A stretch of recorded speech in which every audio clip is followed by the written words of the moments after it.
Hello everyone. পুজোর পরে পরেই একটা সিজন চেঞ্জের সময় থাকে, যেখানে মোটামুটি আমি দেখছি ছোট থেকে বড় যারাই চেম্বারে আসছে গলা খুসখুস থেকে শুরু করে সর্দি কাশি এগুলো প্রায় লেগেই আছে। তো সেই কারণে আজকে একটা ঘরোয়া উপায় বলবো, যেটা তোমরা কিন্তু সেই ড্রিঙ্কসটা খেতে পারো এবং তাতে তোমরা উপকার পাবে। যদিও অনেকবারই এই ড্রিঙ্কসটার কথা আমি বলেছি, বাট আজকে ভিডিওটা তোমাদের সাথে শেয়ার করে দিচ্ছি। চলো দেখে নেওয়া যাক।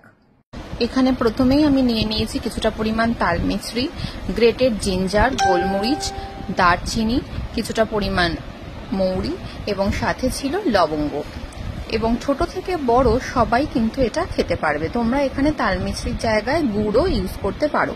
প্রথমে 150 থেকে 200 ml মতো জল নিয়ে নিতে হবে, তার মধ্যে দিয়ে দেওয়া হয়েছে গ্রেটেড জিঞ্জার। তারপরে একে একে বাকি সব ইনগ্রিডিয়েন্টস গুলো দিয়ে ভালো করে এটাকে ফুটিয়ে নিতে হবে।